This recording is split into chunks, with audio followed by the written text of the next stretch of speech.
Hello and welcome to Girl Awakening YouTube. I'm Jo Hendy. And I'm Amanda Parker. Enjoy this episode of Girl Awakening in all of its vulnerable sacredness. And remember to subscribe and share.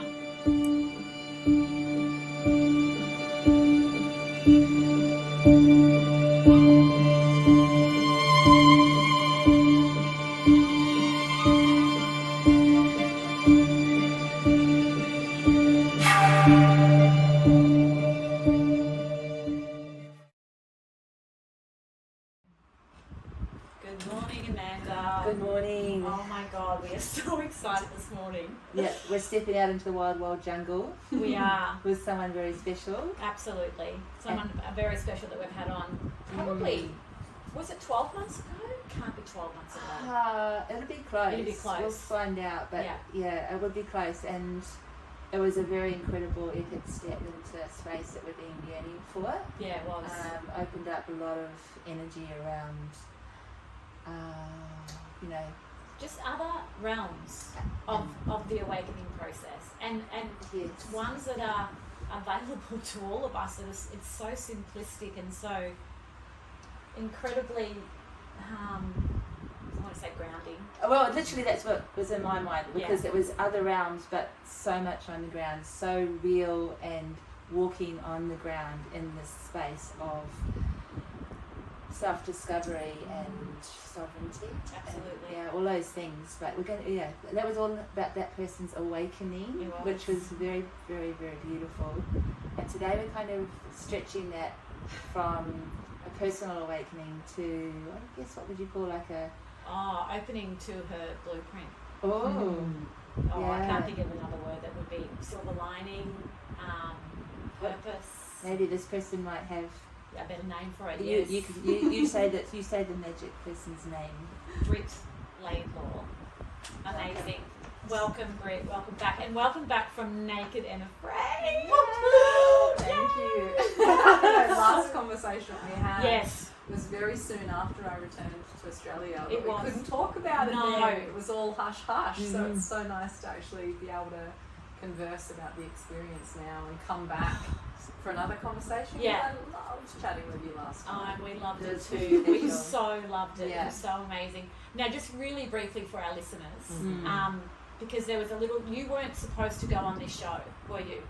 I was actually nominated. So somebody put me up and suggested me to the producers. That's right. And I went through the process, and I wasn't sure that it was going to happen or anything. And then I got 10 days. That's notice. right. And they're like, we want to fly you to South Africa. You'll leave in 10 days. I'm like, holy shit. Okay, let's do it. Wow. Talk about living life on an impulse. I mean, because the person that you are, the way you live, it's a full affirmation of the connection you have with living off the country. For one, I mean, far out. Your survival skills are put to the ultimate test, and in a totally different continent as well. Incredibly different. Thankfully, it was actually a little bit more like Australia than many other countries they could have sent me to, because they do operate all around the world. So lots of people go to really tropical areas where there's a whole layer of like mosquitoes and infectious diseases and which things I've like watched. that. Where people have actually had to get out of there. For the sake of their own. Because their bodies are rotting. Their bodies are just being eaten alive by mozzies and other bugs.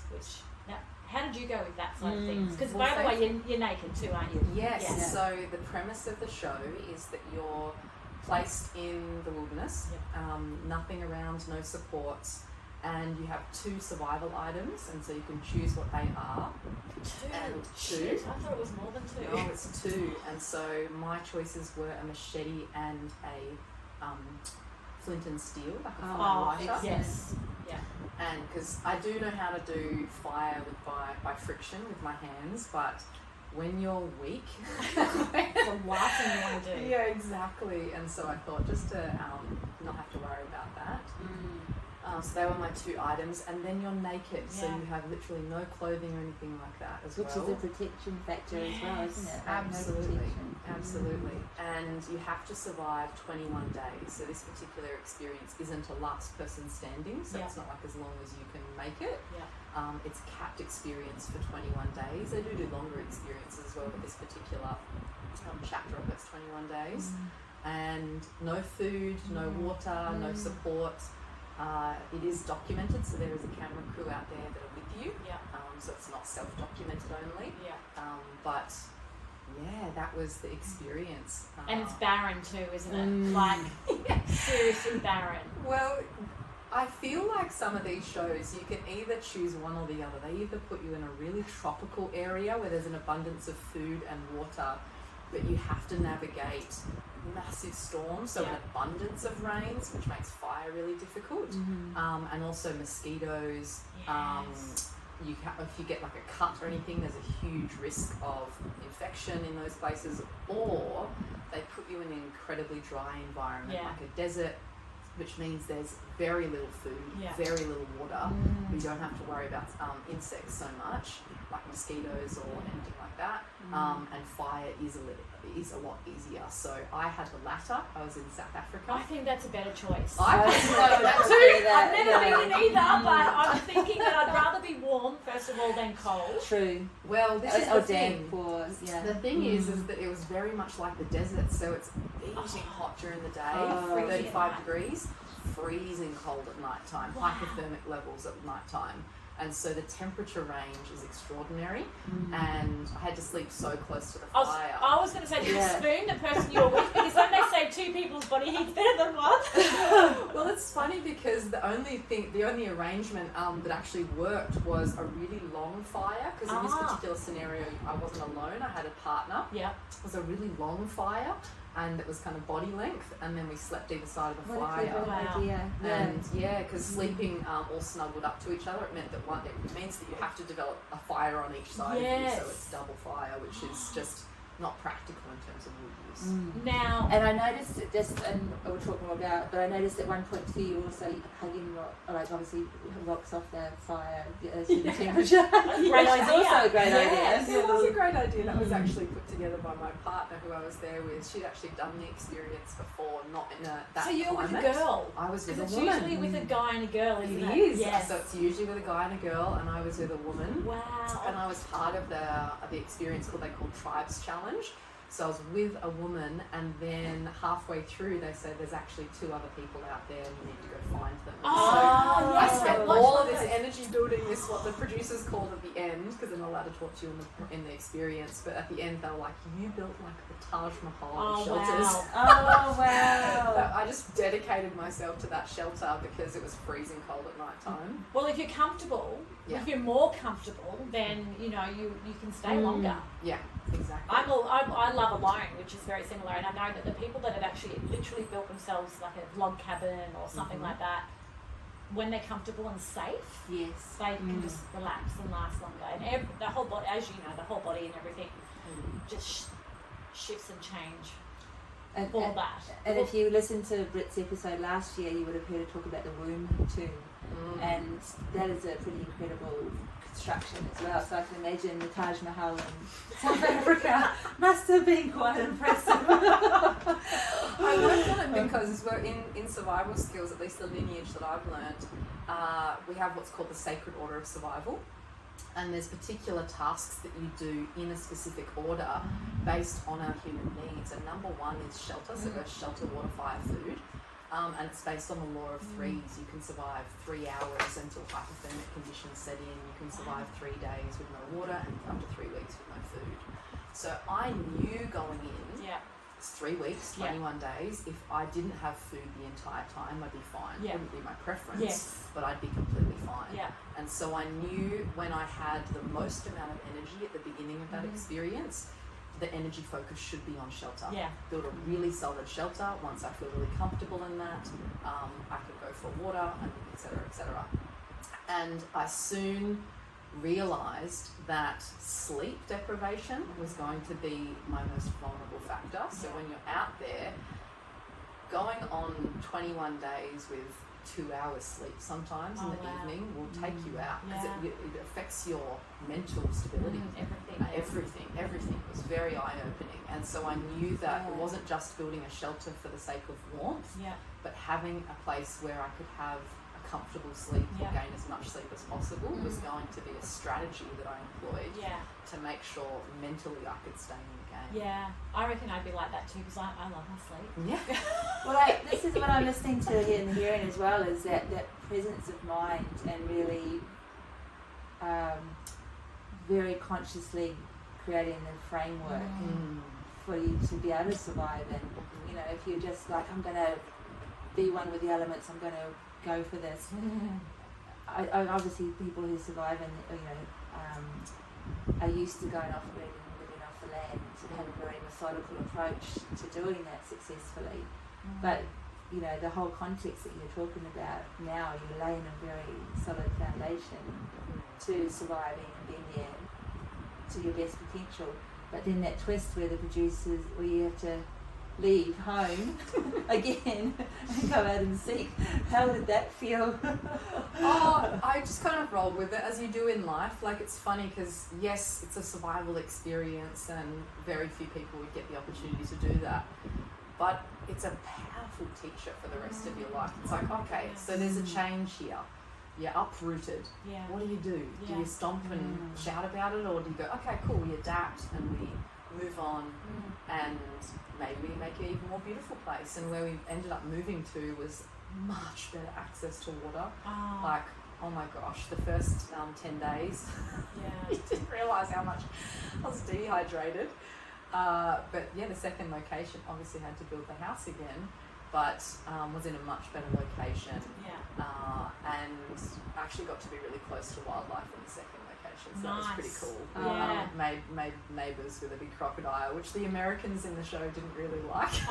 Really? But as an Aussie, I was like, oh yeah, I had a bit of a relationship, and they all thought I was mental. They were like, are you sure you're okay? Do you know, I watched one where a guy tried to catch, he did catch a little alligator or a little croc or something. Right, There was no catching these ones. It was actually... I imagine they'd be massive. Oh, they were massive. They were massive. But it was really, really cool, because when you're, at least for me, I treated this experience, and I don't know if this will fully translate into a television show, and I was prepared for that. I went into it knowing that I was really there for me, not to be like, this is a survival badass lady, and kind of playing into that narrative of survival skills, which is very man versus wild, us versus nature. I wanted to go in there demonstrating that, there's going to be difficulties that come up, because this is like a rite of passage type of experience, being immersed in the wild, we're with the wild aspects of our own psyche out there, which is often why people tap out. It's not so much like, oh, this is tough, it's the mental dialogue. They're meeting parts of themselves that are really difficult to be with, because they have a lot of free time. Well, everything's dialed right in, isn't it? Everything. Like, there's nothing that's not. Speaking of, the only part that in here in Australia that we've been able to see is a 3-minute trailer where Britt is sharing her experience of receiving her cycle, monthly bleed. But you got it early too. You weren't prepared for that, were you? Like, no, I must have been either synced with my partner, because she received hers as well, and also naturally when the body goes into a survival state, particularly a woman's cycle, she'll often bleed early. And so I was conscious that might happen. I was surprised that it did, because it was a whole 2 weeks early. But I danced through that, and it actually gave me the opportunity. I didn't expect it to be this opportunity, but I wasn't shy about talking about it. And I know that obviously there's been so many women on the show that would have had that experience, but obviously they didn't choose to talk about that. Maybe the world wasn't ready for that conversation. But I didn't even talk about it that much. Like, obviously it was only over this series of about 3 days. But they chose to have a really strong highlight on it, and I feel proud. I do too. When I watched that, I was like, the world was ready for this. It's like, it needs to be shared. And it was so much grace and it was understanding that you shared that it's a very personal experience, with your partner, but also with everybody, Yeah. by nature of it being on a reality TV show. I feel like, you know, there's a lot of gift in that for everybody, let alone your own personal rite of passage, that the experience, you chose to have the experience as. Although everybody didn't see it that way, I read some of the comments. And I know. I wanted to swear and yell at them. I was like, fuck off. Like, you know, here's this girl being vulnerable and and that was to be expected. It's like anything that reveals something that is disowned in self is going to be pushed back as a projection. I can't be with this in myself, and so I can't witness it in you. Yes. That's really normal, and I knew that was going to happen to a degree, because that's just where we are in terms of this conversation globally, sadly. Yes. But I also saw the perfection in that my intention going in was this kind of rite of passage experience, and to demonstrate a different way of relating to the land. And what a better way to demonstrate this principle of reciprocity that I talk so much about, than to offer my blood to the land, you know. And it's so common for survival type experiences to all be about fighting against nature and battling against the elements, and it to be this really tough experience. And I'm not saying that it's smooth and easy and you know, everything works out perfectly, but I am saying that often there's a take energy in that kind of style, which is just a microcosm of the macrocosm of culture. As I was saying, this survival show is just kind of a magnified version of the patterns that we see of everybody surviving in the modern world.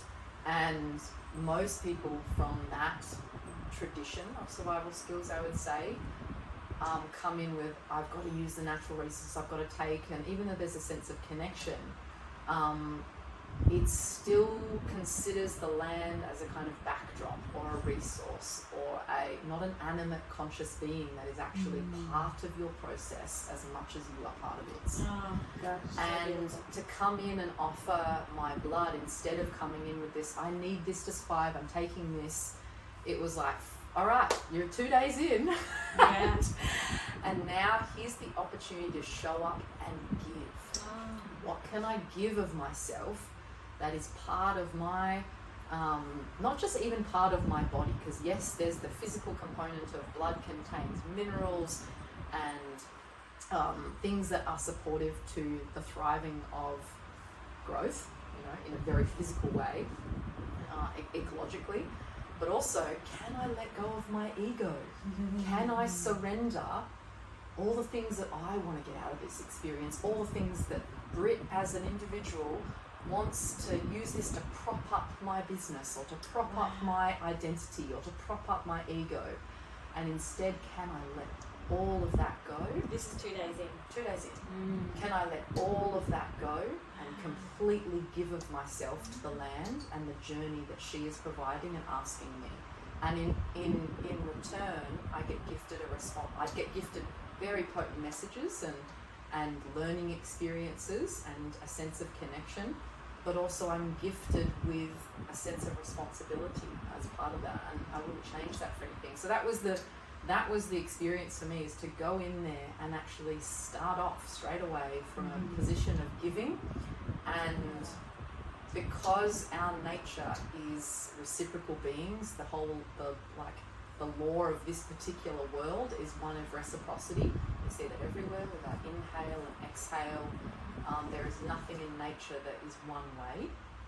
And so to go in there with this energy of willing to give, naturally the response from the local ecology was to receive. And there was things that happened, like magical things, that sadly didn't get shown on the show. Oh my God, please share with us. Things just showed up.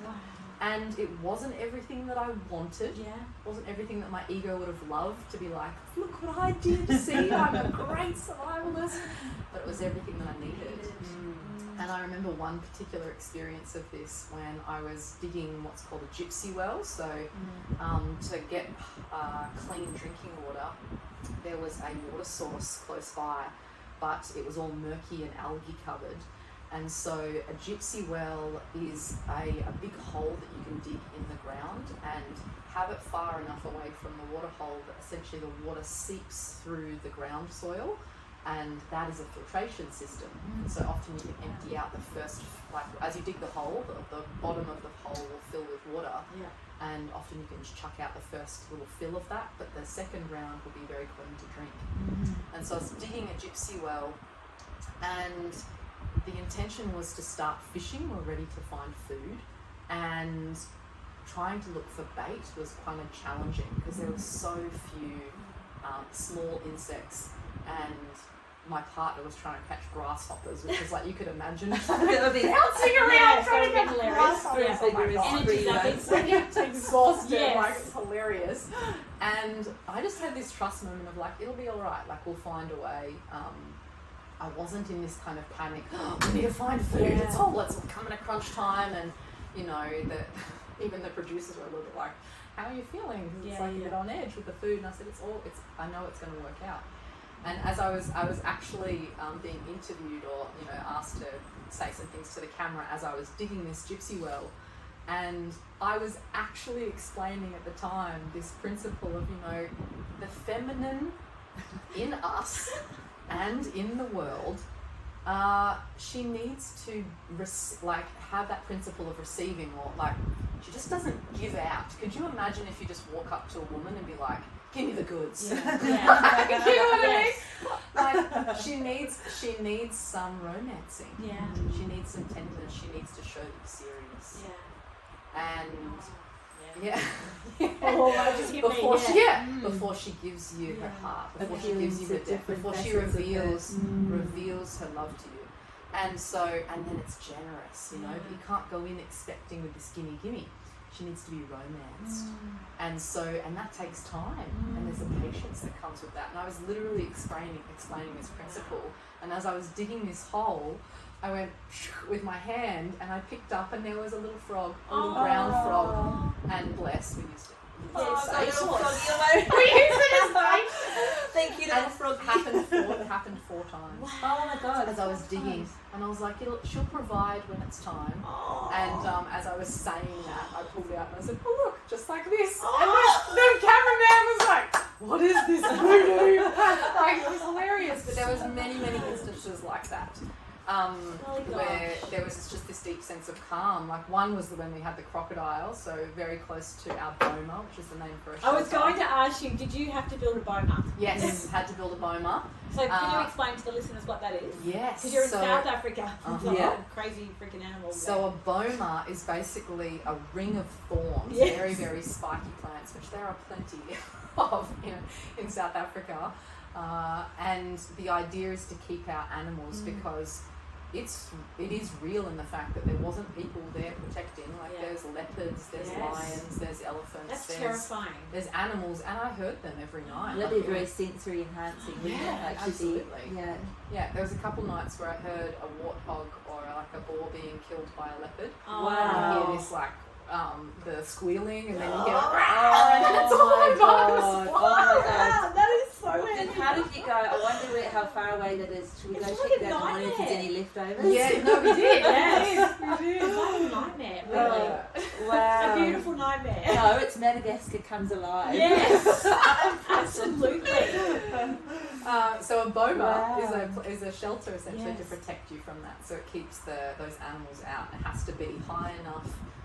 So in case the leopard wants to jump, and it scares them off, and so I had to build a boma, but it also has to be low enough because in the second location there was a very, very big crocodile. There's a couple of crocodiles, but one in particular that came close, and so I had to fortify the boma on the ground because it will try and nestle in there sometimes in the middle of the night. My goodness. No spinning. My goodness. But that was another perfect example of, when it was happening, my partners in the experience were a bit freaked out by it, but I had this kind of deep sense of, some people, if you're watching the show, you might be like, that chick's way naive. But I just had this sense that it wasn't actually there to harm. It got really close to the boma day by day. It got closer and closer and closer. But crocs are ambush predators. It's something that I have learned in Australia. And so how they attack is to catch you by surprise. So it's not going to waddle really close to you and then suddenly take you out. At least that's not my knowledge.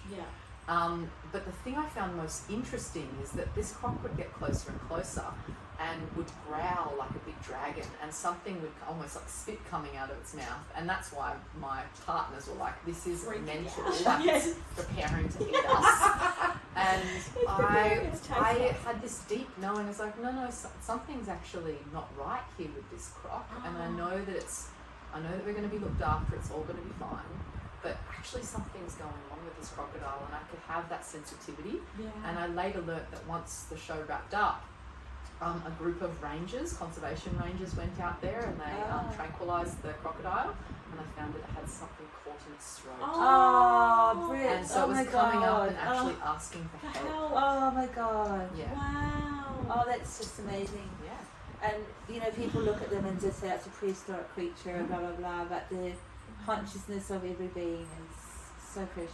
That's it. That's it. And it's that principle of whether you choose to see nature, including these animals or plants or elements, as something to fight against, something that we're in conflict to, or we can choose to see them as an animate, conscious being that is interested potentially in connecting, obviously with boundaries and with a level of respect and sensitivity and things like that, you know. You weren't going to go, let me have a look. Exactly. But it's a different way of relating, a different way of seeing the world. And that was my intention going in there, to demonstrate a bit of that difference.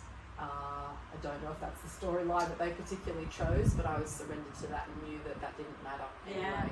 You know? I got told early on that I have to let go of all of that. It's so let go of control. It was an epic lesson in surrender. I love just what you just said too, because there's Trevor and I go away up north or WA every year on an outback camping trip, and a couple came with us last year, and she's actually done work with you in your. She's been with you. Yes, and she loves it, and she's gone deep into it now. But I used to always be scared of snakes, and she'd say, Joe, they're not going to hurt you. Why would the universe, you know, when you're she said, whatever she said to me just made sense, and I was like, I'm not like out there being mean to everything and everyone. So why would a snake want to come and be mean and horrible to me? That's kind of the way she said it to me. But just with what you said then, you know, everything we're in connection and flow with everything. And just the way she said it changed my view on being scared of snakes. It's just like, they're just another beautiful creature out there that's you know, doing its thing, living its life. If you leave them alone and don't touch them and don't go, you know, they'll be fine. And it's so true. It's like, you know, we really just need to see things through a different kind of filter. Well, the question I would ask as well, and when presented with anybody's fear, whether it be an animal or the dark or anything, is why? Why are you afraid? And that's a really interesting question, because it's like, ultimately it might come down to I'm afraid of death. I was just going to say I'm that. afraid of being pain. out of control. I'm afraid of pain. And that's interesting, because a snake is actually a very strong symbol of the feminine, which is all about to do with the fullness of life, not just, you know, the death part of the cycle or transformation. It's the wholeness. And so that in itself is really interesting to me. It's like, that is the same narrative of why the survival skills is kind of man versus wild or conflict against nature. It's because we're actually afraid that we're not the top of the food chain. We're vulnerable. We are not protected against the cycles of life, even though we would like to be. But what's taught us that we are? You know, disconnection. Not the earth. It's our disconnection. The programming and everything else, you know, that's in us to make us fearful of all these things. Not listening to ourselves. The programming. And there's a beautiful lady, Christina Rossitron or something like that, I think her name was. She swims with the sharks and has different footage of the sharks coming to her, and one particular shark didn't like to be touched, funnily enough, but you know, it had a fishing hook in its mouth, and she just one day just reached in and managed to grab it and release the hook. And from then on, that shark was like her shadow. Like every time it came to her for affection and gave her, literally like a puppy dog would give affection. Yeah. And it's that exactly what you described around the crocodile is listening beyond the obvious. What was obviously presenting was not the case. And, you know, the fear is a barrier, isn't it? From to connection. so much more. And obviously, you know, maybe a bit of a totem animal for you on that trip, perhaps. You know? Yeah, and you know, when faced with an encounter with an animal so close, there's also an opportunity of like, if it's fear that shows up, or if it's interest that shows up, or it's any kind of emotion. It's like, oh, just like how you would meet a human being and they reflect stuff back at you. Yeah. Like, I find you really triggering. Yes. It's like, oh, I find this animal really triggering. What is that reflecting back at you? What's the opportunity to explore something inside of yourself that is triggering that response? And yeah, it is often this kind of interesting fear of death. It is an interesting fear of pain. And what I want to say about that is not being stupid, like, let me rephrase that. Being responsible, particularly if there's other people involved, being responsible. But it's a very interesting experience, or it's a portal. It's a portal to a whole new way of living when you can be with that pain inside of yourself, or when you can be with that fear. And I'll use an example that's coming to my mind. Recently, probably a couple of weeks ago, I was really wanting to go for a walk on the beach, but it was late at night, and I was like, I'm going to go for a little walk. And I was walking back, and then it started to get really pitch black. And I noticed that thing inside of myself that was like, go back in time. and I started actually running. So I was like, oh, I need to get back. And I could feel that fear. And I stopped completely in my tracks. And I was like, oh, what am I experiencing? Oh, I'm afraid something's running after me. Something in the spirit realm is going to get me. Yes. And in that moment, I made peace, and I said, if that is my destiny, this moment, can I allow it? Can I completely allow it? If death is if this is my time to die right now, can I be at peace at that? Can I be at peace with what is? And if not, then I don't need to run. Yeah. Like if it isn't, you know, if I'm going to die, then I'm going to die. Yes. There's nothing I can do to fight that. Yeah. There's nothing I can do to fight that. That is the thing, like, that I feel is interesting, is everyone thinks that they can build these walls around them, or these cushions around them, and think that pain and death and endings, let's just call like death is an ending of some variety, you know, it's a rebirth in other ways, but we think that we can cushion our life to avoid these, and it'll come for you, whether you like it or not, and it will come for you when you don't expect it. Yeah. And so, yes, there is things that you can do to be responsible, especially when there's other people involved, but if it's your time, it's your time, and there's a whole level of freedom that comes with that. I can't even begin to share with you. To go into a landscape and know that, oh, I can sit with all of this uncomfortability. I can be with those painful parts of myself, or I can be with those parts that feel like death, like it's so uncomfortable, I would rather die than be with this. I'm not afraid to sit with that. And that means that I'm not afraid in many other contexts in my life, and it's an incredibly liberating experience. Yeah. Like, I'm not suggesting that everyone go and live in or go and put themselves in a survival situation. To have that level of trust in life, it's all about trust. In life and in self. Absolutely. Almost, that's where the empowerment comes in. Yeah. You feel like you're, and I don't want to use the word invincible, but it is like that. It's like, but in a good, responsible, wholesome, authentic way, that you feel like you can now do anything. Yeah. When you have that trust that, okay, this is the next step I take is fine. The next step I take is fine. And to bring it like back to, because I imagine a lot of listeners won't be going off and doing a survival experience in South Africa. Maybe not. You never know. You never know. Like a survival experience, because you know it's a challenging environment to be in. You know, or outside of your comfort zone. Yeah. Drive to work and then you've got to catch the bus because your car's not there. It's like, oh, you know, that's out of my comfort zone experience. There's a lot of different everyday kind of moments that we can be challenged by. Yeah. Not necessarily just a specific, deep, away from the world. Great. So what you're talking about can apply to so many different, and what you're saying, the invincibility that comes can be applied to so many different parallels in our lives. Yeah. And you're saying don't go do a survival thing, great, but you don't have to do a survival thing. Listen and look at the way you control your life. Yes. That's the dream. Look at the way you control your life to avoid discomfort. Yeah. To avoid having to face any painful experiences, any painful emotions, any sense of death or like endings in your life. Look at the way that you control to keep everything nicey going along smoothly, and then how's that working out for you?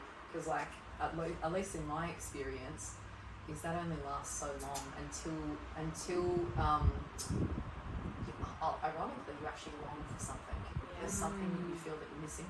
I know this because I work with so many women on this particular point, and what I have learnt is, as much as there's a part of us, often a wounded child or like some kind of unprocessed part of us, that would like to have everything in control and would like to have all those needs met, the woman or the whole human, the adult, responsible, mature human that has important gifts to share with the world, that part of us actually doesn't want to be in control all the time. It's like, I've related this to living in Stepford Wife land. It's like where everything's perfect, everything's control, and we're so used to that, being the good woman, doing everything right all the time. We've got the perfect partner, the perfect family, the perfect house, the perfect business, and people are fucking bored out of their minds. Absolutely. So they start like, playing around, missing. Start drinking more, Exactly. all these sort Having of things. affairs. All that kind of Exactly. stuff. Like, where's the excitement? Yeah. Where's the mess? And the irony is, like, if we don't have the wholeness of our life, in our life in some way, if we don't actually allow for that, allow for the wholeness of experience, then we go and create it in unhealthy ways by having affairs, by blowing shit up, and because we need that part of it, and so it's like we grasp for it in unhealthy ways. So instead, it's like, how can I actually let go of control a little bit and be with this wholeness without having to create it in this destructive way? So how does Britt, when It's why you're prodding people to get a response, isn't it, in a negative way? I mean, that's also another way, isn't it? I want to see somebody behave crazy. The personality traits go with as well. how do you go with navigating the line between trusting and but what if? Great. How do you know? Yeah, great question. So when I feel a deep bodied knowing, when I really know something, and often that'll come, I know it's true because it'll be uncomfortable. Everyone thinks, I just know, and it feels all good. And it's like often when something really hits you that's really grounded in truth, it'll often make you feel uncomfortable. Like it's asking you to go in a particular direction. You're like, that's a bit scary.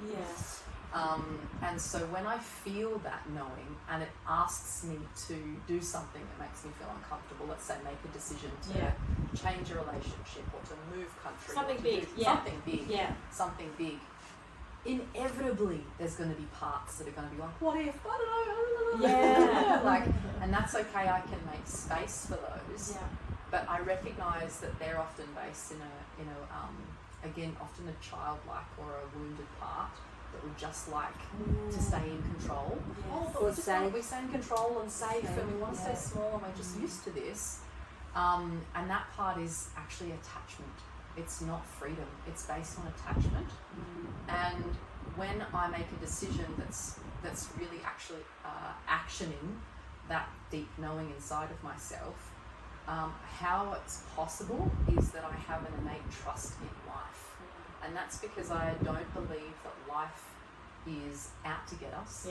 I don't believe that it's being hard on us or it's being cruel. Nothing in nature, at least in all my experiences out in the wild, nature doesn't self-destruct. in the set, like everything in terms of when there's a breaking apart or a cracking open, it's actually in service to something. You know, it doesn't just, the energy is recycled. Yes. And it's never just death for death's sake. Yeah. Ever. It is always the decomposition of something to make space, to make fertile soil for something new else, to be more beautiful, to arise. And so because when I've witnessed these patterns in the natural world, when I experience them in my life, which is me as part of the natural world, I know that that I'm within a cycle of, like I'm held within a natural law. Like there's a cycle that works through the universe, that is just the way it is. And if I can trust that, I know there's a flow that comes with that. Like it's a lot easier. Like actually, if I can surrender to this knowing and take action of it, even though those other voices might say, oh, what if, blah, blah, blah, I know that I am being taken care of because I know that this is the cyclic way that nature works, and I am nature. And if something is meant for me, let's say a job, a relationship that I had to let go of as a result of making that decision, if it is actually meant for me and it's based not just on attachment but it's based on truth, it'll come back. It'll come back. If it's meant for you, it'll always come back, and it'll probably come back in a healthier form. That's been my experience. Yeah. I think that when you say that, I think about that in my own relationship, because it wasn't a healthy start, my relationship, and then so we separated for 3 years, and I was adamant that it was over, but there was still something inside of me that knew that it wasn't. And then 3 years, and then we came back as completely different people. And it's been the most amazing thing since then, you know. But I was like adamant I was not. But it was that adamancy, or if that's a word, was coming from control.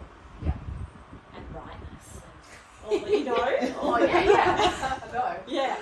So it was like, as soon as I let go of that, and was like, And I remember one person saying to me, you and Trevor are supposed to be together, and I wanted to punch her in the face. It's like, I'm so much smarter than you. I know my heart, you know, like all the proper shit.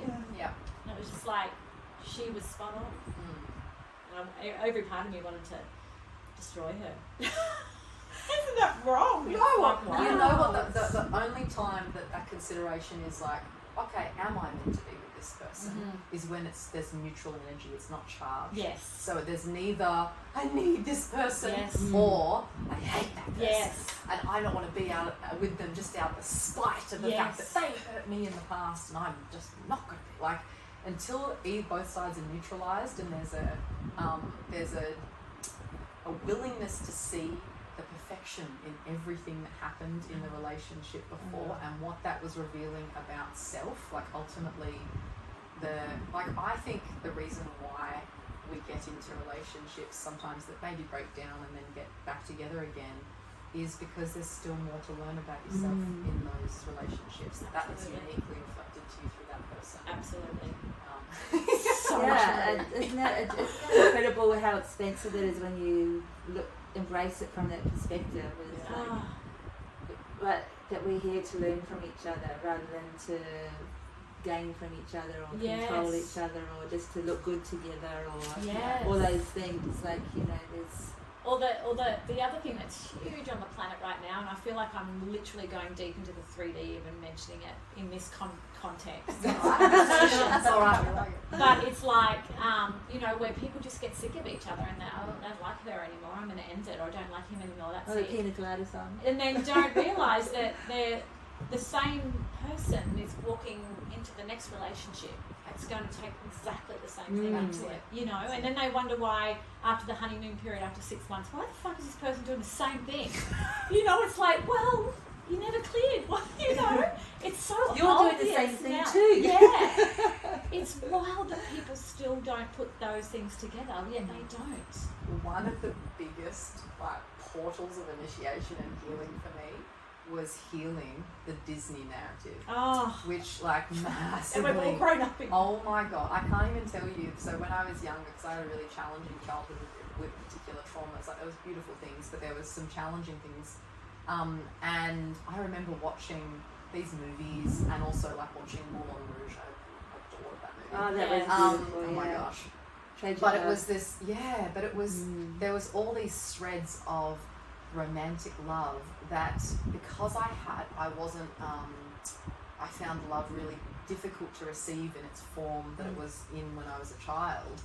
I imagined that romantic love was the answer. Like, oh, this is the thing this is going to save me. Yeah. When I get this thing, then I'll really know what love is. See, this is the real thing, and I know that.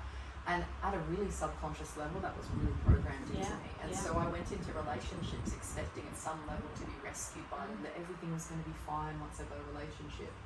And I think particularly for women, whether you're in a relationship with a man or a woman, like just the idea of being in a successful relationship is like a huge marker of success in our lives. It is. It's like, it's like a sense of self-worth. If I don't have a partner, like I'm less than in some way. And so there's this big marker of success. And and it's affirmed to you constantly. Like society validates that on a regular basis. Yeah. And I'm not saying that relationship isn't beautiful. Like it's very powerful. But what I want to say about it is, I've learned that it's not the only avenue to who you are. Well, yes and no. Yeah, well, I guess it is a big avenue. I'm saying that. Like, what I want to say is going into it with this idea that it'll rescue me. Ultimately, it's like I'm being rescued from my pain of all the things that were hard previously or that I don't like about myself. Like, see, this person loves me, and I'll be rescued by that. Instead, like, relationships are our most potent healing containers. They are. Yeah. But if you come in expecting that's the way that you're going to get love and make your life perfect, you're setting yourself up for disaster, because the truth is, like, here in this land of duality, we come from the realm of like oneness, of unity, whatever you like to give the name to source, spirit. Our essence comes from this place of oneness where we're all connected, and we still are always connected to that. But then we incarnate in these bodies, and we're born into the land of duality, where there's masculine and feminine, black and white, day and night. There's this land of duality, male, female. And so how we actually access our lessons of wholeness, how we come back into the wholeness of self, which is a big healing path, is through the reflection of duality, through the reflection of the other. And it's not that the other person will be the healing path for you, it's that they will reflect where you are not whole in yourself. Beautiful. Beautifully said. I keep going, as you're saying that, I'm like, we want people to fill our cup. And nobody can fucking fill your cup. Nobody. You have to fill it yourself. Nobody. And so it's not that to make whole, like two people, it's like, oh, once I find you, then I'll be whole. It's like, no. The other person is simply just going to mirror the place where you aren't whole inside of yourself. And I do this in a chapter of my work that's actually going to be coming this year, called Animus, for women. It's so in Carl Jung's work, who does like analytical psychology stuff, he talked about the primary polarities, or these primary parts of our psyche, which is, there's lots of different parts of it, but like the masculine and feminine, and everybody has these parts of us, no matter what physical body that you're born in. And if you're born in his particular frame of philosophy, he believes that, so if a woman is born in a female body, then she has something inside of her called an animus, and which is the unconscious masculine part of herself. And for men it's called the anima. And the idea is that we are actually the partner that we're... that's if I said it with my Kiwi list in the night. You're thinking... it does sound like Sorry, keep going. That's all right. Get back to the Latin roots. I said roots. It's good to have a laugh. Yes, it is. And so I'm recognising that there is a gender normative quality to this, but just listen in principle, is that so inside every woman there is an aspect of herself called the animus, is the name that Carl Jung gave to it, which is that the unconscious masculine. And the principle here is that the partner that we're seeking out, whether that be a male or female, we're not actually seeking the wholeness through them. We're seeking relationship with our own animus. Wow. And so this perfect, I'm just going to use like heterosexual relationship just for the example, but if we're seeking like this ideal man that has all these particular qualities, it's actually nothing to do with a human being outside of us and everything to do with the internal beloved that we actually long for, that fully accepts, adores, treasures us, loves us. Like, where are they absent internally? And ironically, like, at least in my experience, in doing that work to actually come to that place of that work of internal wholeness and being in relationship to my animus, I don't actually have like interest in pursuing relationship. There's been points of like, oh no, I'm actually really happy. Yes. Of course, as soon as you're like, no, I'm actually really good cultivating my own content. Someone pops up. People pop up. Yeah. Because that's the place where we truly magnetize someone from a healthy place. Yeah. It's not through attachment. It's not through I need you to fill the void that I have inside of me, but it's coming from I'm a whole being. It's relating to you as a whole being. I don't need to fix you. I don't need you to fix me. So much freedom in that, isn't there? Even hearing you say that, it's like just so much freedom in there, where you're allowed just to be. Yeah. You know, there's so many people that are unbeknownst to them too, not allowed to be. Tell me more about that, like not allowed to be full self, like what do you mean by that? I just think there's a lot of I think there's a lot of people in relationships just settling because of that contentment that we talked about earlier. You know, they've got the nice car and they've got the children and a nice house, and that's enough. There's a lot of people that are in that, and that's okay. That really is okay if you're okay about being there. But there's just so much more available, and you know, for me, I'll just speak personally for myself. I'm luckily enough, I don't even want to say luckily enough, I've worked hard. I've worked hard to clear our own areas. Animus. Yes. To be, you know, and it's funny you say that. Yes. I've done that. Plug each other's holes. Release and then release. Yes, something like that. Far out. Yeah, that's hilarious. Where for me it's like I have a lot more of the anima in me, I think, and Trev has a lot more of the animus, the female. So anima is the female. It's so the female. In a man, his anima is the his unconscious feminine side. Yeah. And then in a woman, it's animus, it's our unconscious masculine side. Yeah. So you know, it's. So you identify with the unconscious masculine a lot. Is that what you're saying? Yeah. And you know, it's just really accepting the fact that whatever plays out, and like our relationship's not all rosy. You know, we have moments, but we're at the place now where we have moments and we go, okay, what am I not looking at?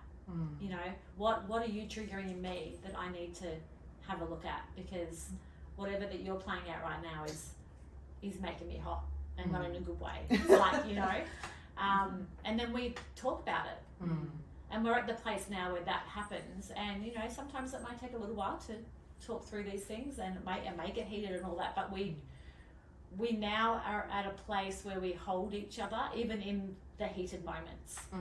Where once upon a time I would have just gone, fuck you, you know, and kind of. I was going to say that exit, like running and down the exit, not wanting to face.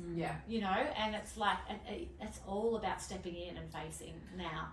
Oh yeah, and sometimes it helps to have a partner that's like, nah, I'm going to stick with you here. I'm just going to love you through this spot. Like, I'm not jumping in to fix or rescue. No. I totally respect that that's where you're at. I'm just going to I'm going to be here. Yes. And love you through it. But I wanted to actually say something, and it may be a little, like, this is just my perspective. So I've had a lot of women come and work with me who are more holding that masculine pole, and they feel more embodied in that part. And there's a beautiful book called The Heroine's Journey, which talks about this too.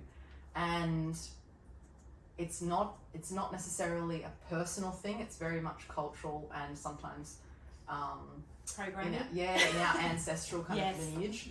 But often when I see women embodying that more masculine pole is because there's a deep distrust and fear of the feminine. Yeah. And that is the reason why they will manifest a partner that is more like more a man or a woman that is more in their feminine, because they're mirroring back the part that they don't want to look at. Yeah. They're mirroring back the part that they have to heal internally. And it's not that that's bad or wrong, it's that we all have to work. This is all parts of our journey. It's like if it's not that, it's something else. Yes. It's a very good concept to consider. I don't think people would actually kind of go there in that way. No, I totally hear what you're saying. I've grown up with, and it's so funny because I had a havening session yesterday. Have you heard about havening? No. Oh, it's really lovely. Yeah. But went right back deep into my inner child, and it's about, someone stroking you and doing these things and loving you in the moments of trauma or traumatic experiences. Changing chemical pathways. It's very interesting. So even hearing that, what you say, for me growing up, it was always like, get on with it, get on with it, get on with it, like don't cry. Buck up, my mum used to say. Oh, buck up. Buck up, like when I was crying, it was sometimes a smack on the back of the head. Yes. Buck up. Yes. Like stop crying. Kind of thing. Yeah. Or in my case, like a lack of contribution to even recognise or understand what it was about. Well, you must be naughty, or the feeling of being responsible for whatever happened was kind of reflected because of the lack of capacity. That's it. It's like I look back now and I think I truly believe that us humans are actually doing the best that we can in the present moment. I do believe in the goodness of our hearts, like 100%. We may do challenging things, or things that were irresponsible at the time, but we're actually doing our best that we can with the information that we have.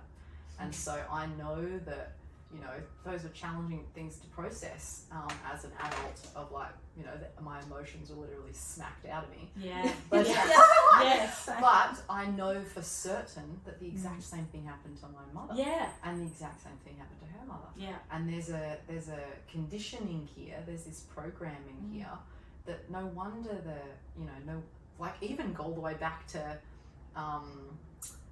beyond just my family line, but culturally, the feminine was seen almost in association with the devil. Anything to do with feminine qualities and characteristics. I teach this in my work when we talk about one of the biggest blocks around embodiment, particularly for women, because that's who I primarily work with.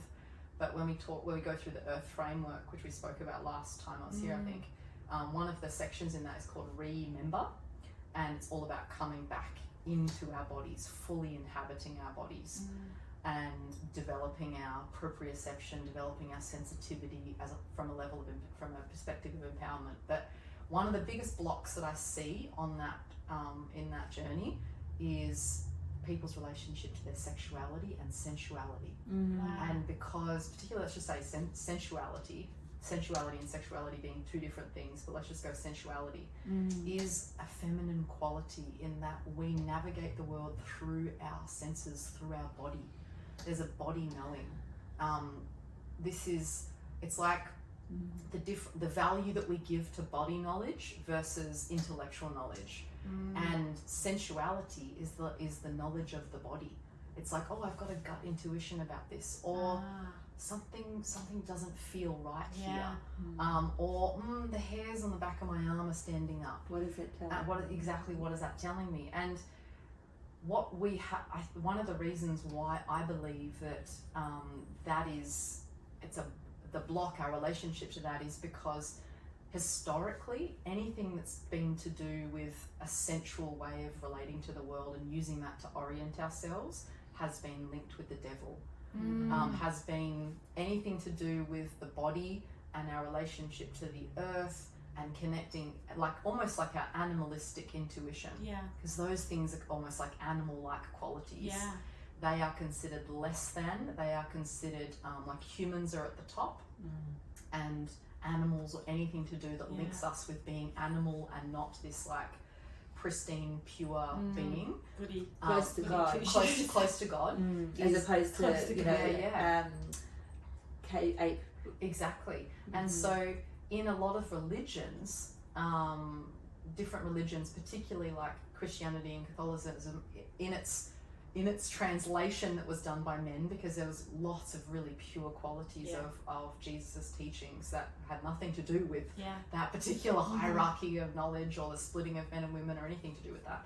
But the way it was translated and put into the church, it basically said, if anything to do with ascension and leaving the body and going up to heaven and transcending and being pure and holy and, you know, even the color white of everything being light, that was welcomed.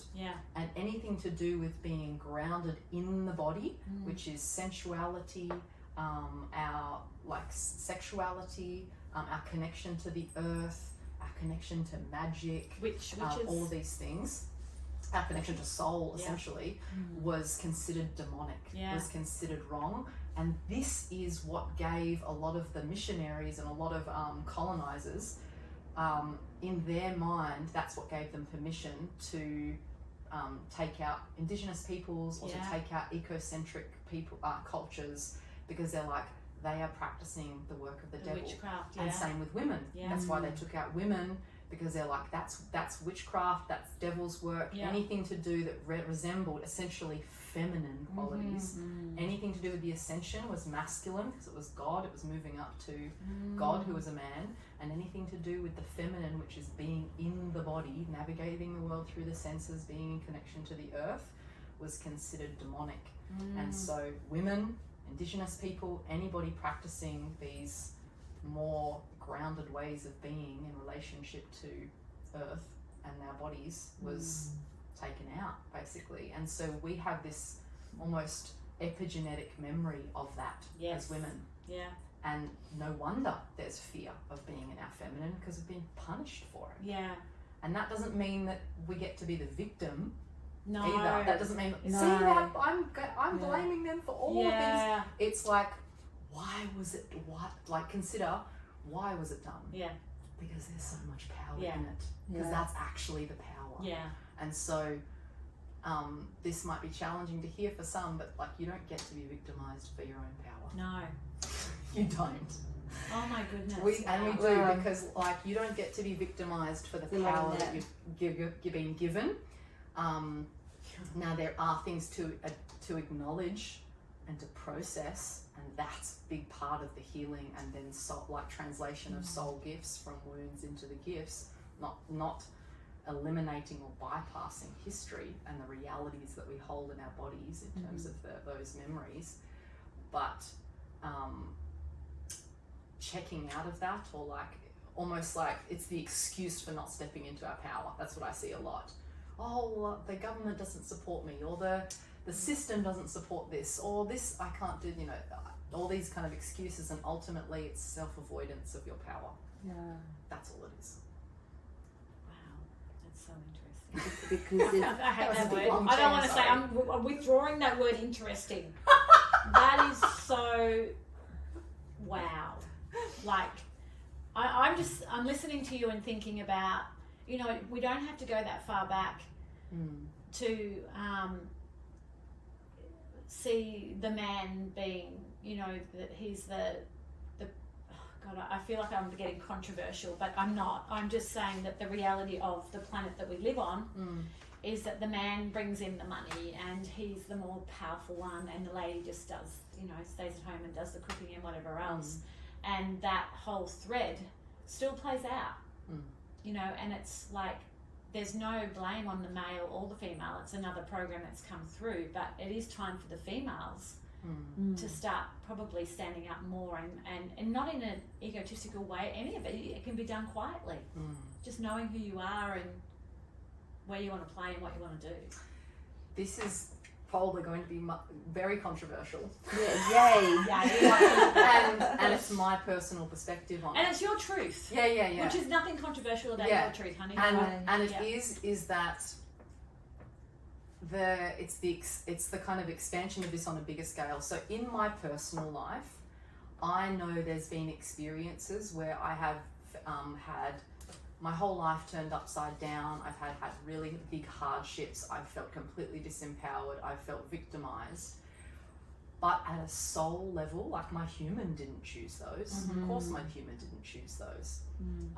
But at a soul level, there was a perfection to it. And I know that at some level I consented to that. And why did I consent to that?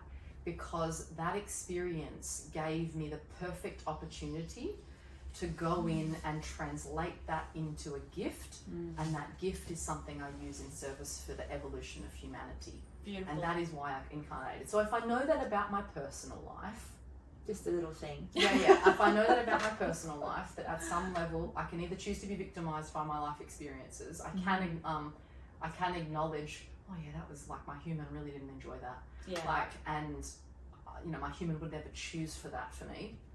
But at some soul level, like, what am I going to do about it? Am I going to choose to be victimized, or am I going to choose to translate this and see the perfection of it and translate it into something that I can use to support the evolution of consciousness, the evolution of humanity, and perhaps that's the exact reason why I came here. Absolutely. Yeah. And so if I can believe that about myself, can I believe that about the history of women at large?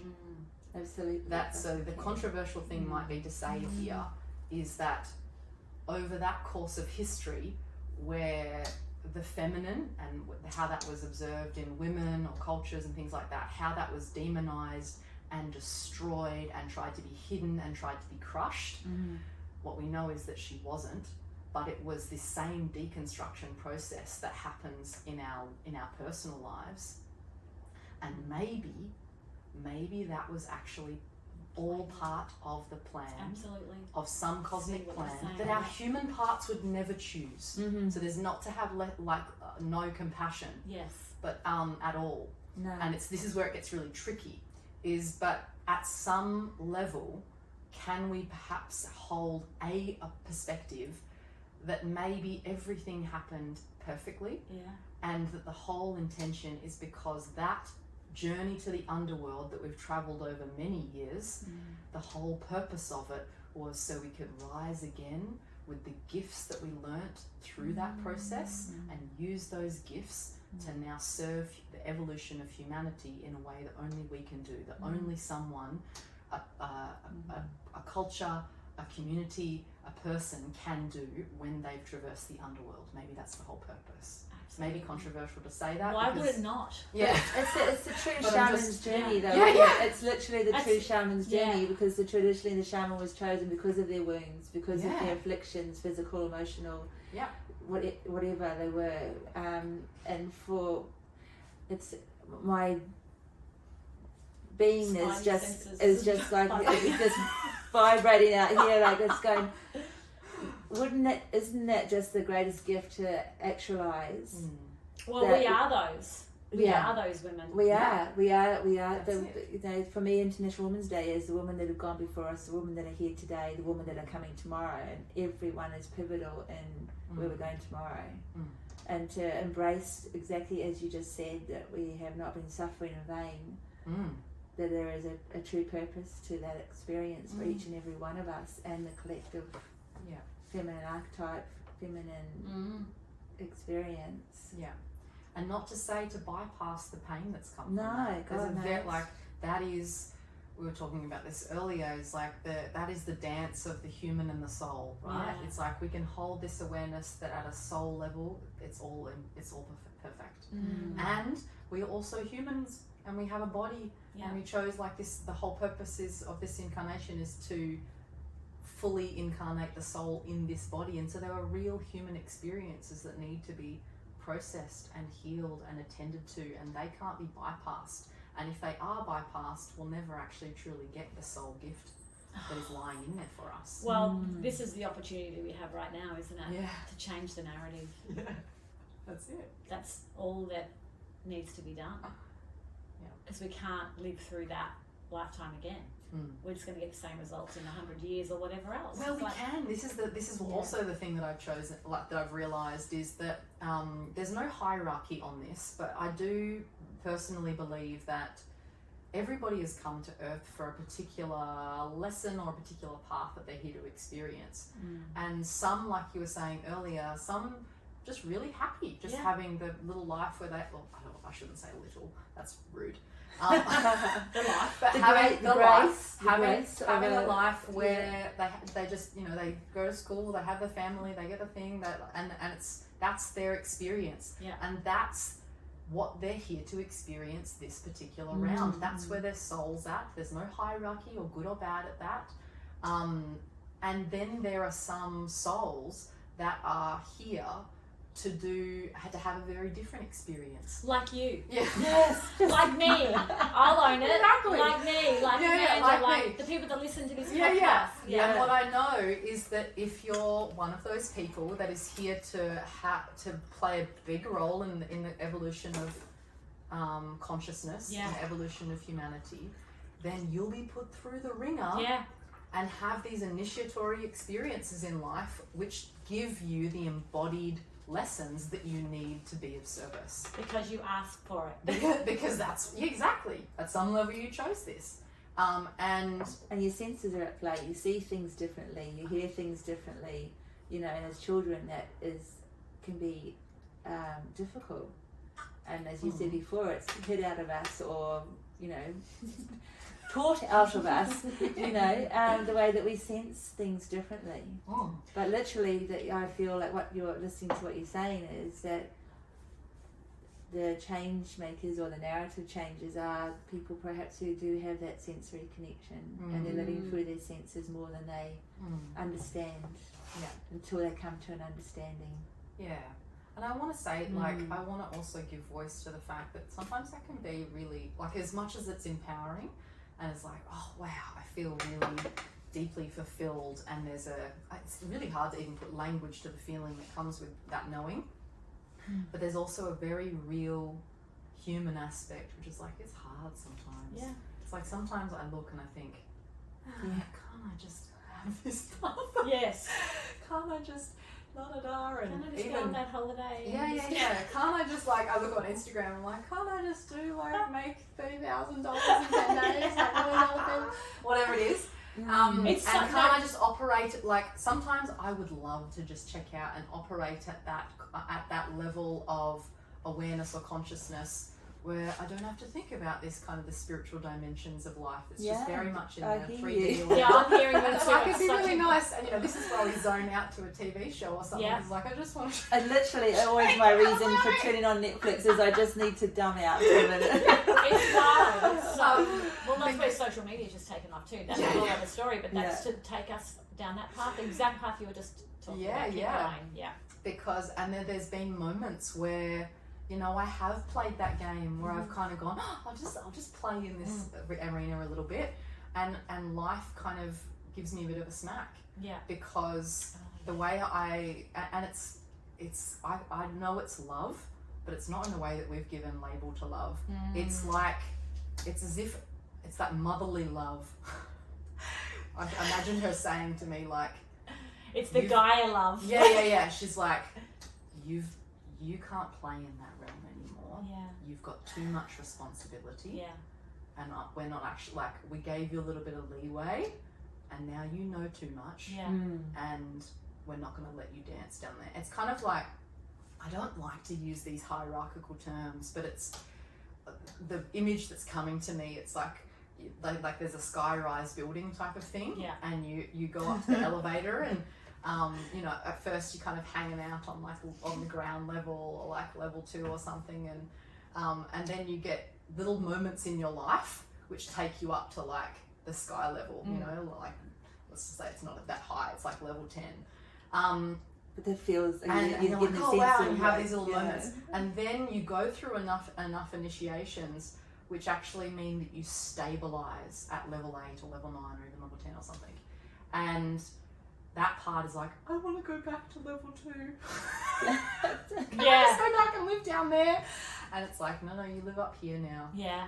I've heard many people say, well, I know that, you know, that saying, once you've opened the door, it cannot be closed. Once you know, you can't.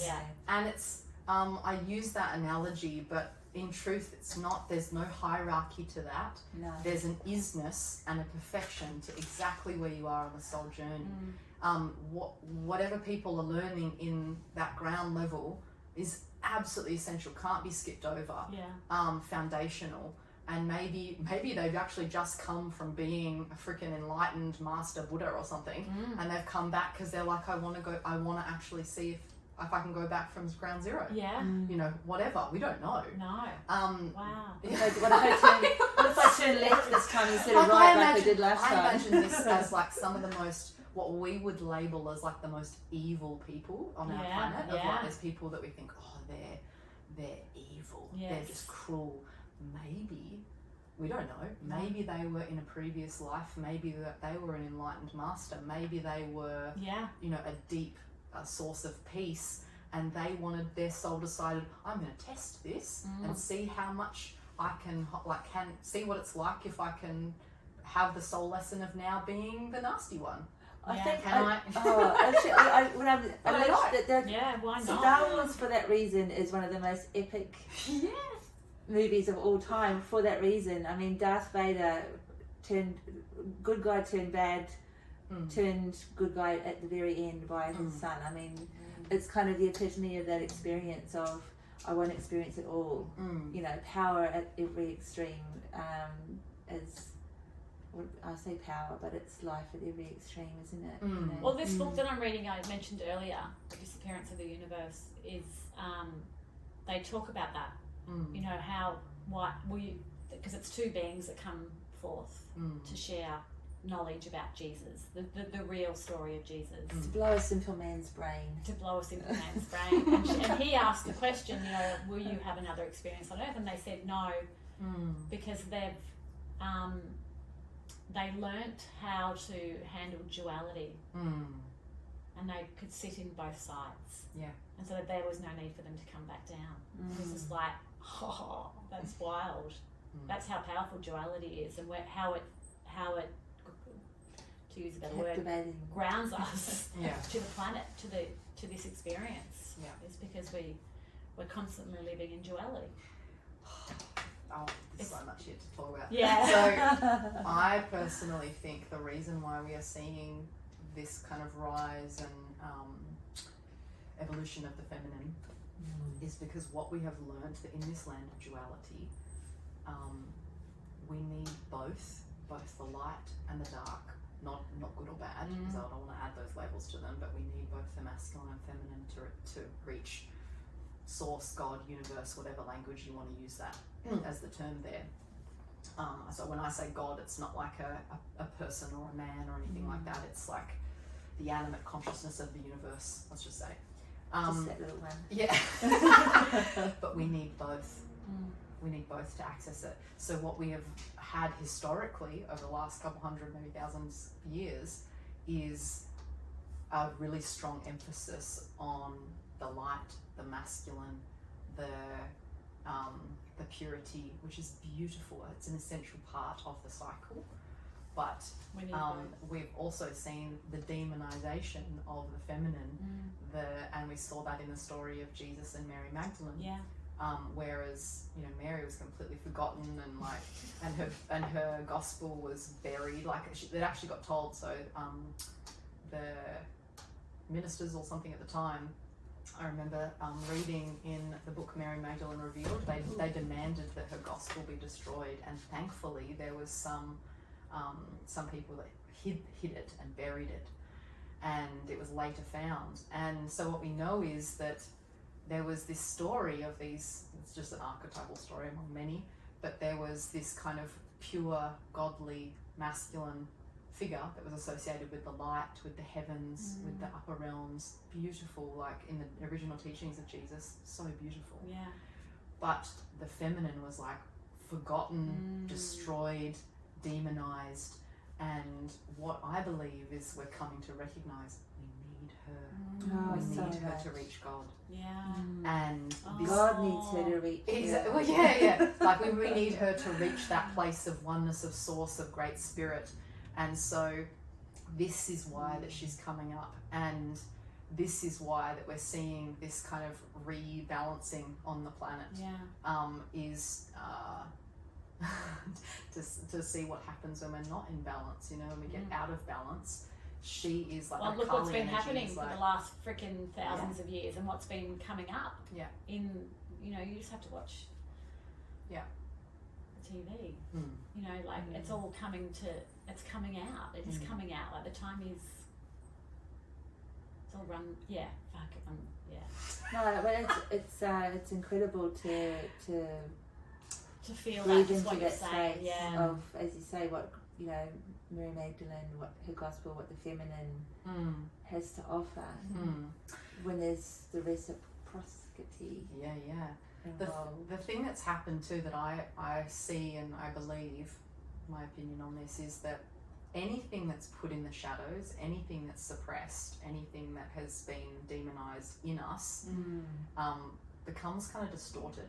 It's almost like when something's shoved under the rug, even though it's actually quite healthy and pure in its natural form, it becomes this kind of like demented version of itself. And you see that perfectly in the example of Star Wars or that movie, the playwright Wicked. It's like, these experiences, it's only through when we suppress or shame or degrade or exile, essentially, when we exile certain parts of ourselves, they turn into these really strange looking beasts. And I think that that's what's happened to the feminine.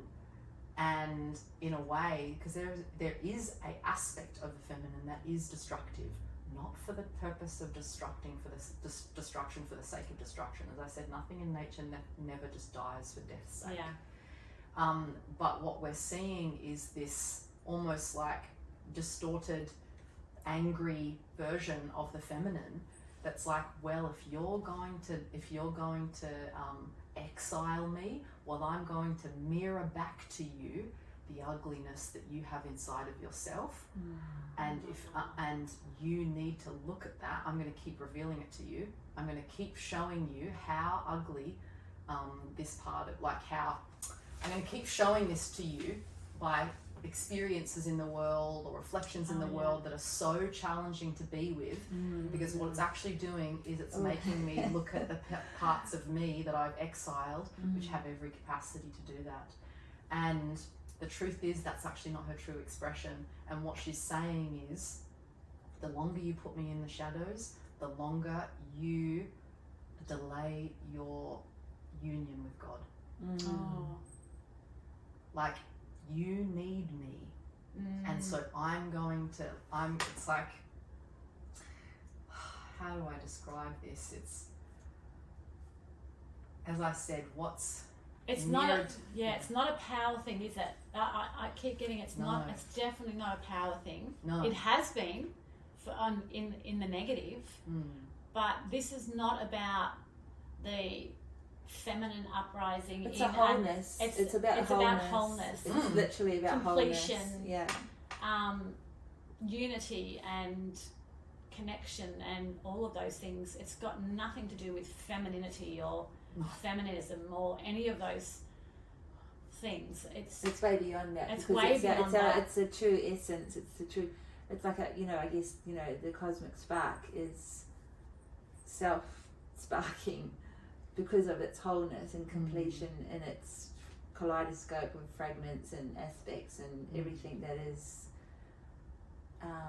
the energy force, and magnets, positive, negative, everything has a duality. But when it's out of, as you were explaining, when it's out of context and when it's controlled or channeled in extreme senses, it takes on different forms that are self-destructive in a way that we can't no longer control, come beyond us, and we and for some reason, as you said earlier, this is an experience we were meant to have in order to come back to, because from what I remember of some of the things I've heard about Atlantis was there was a balance of the masculine and feminine and in the beings that inhabited that space.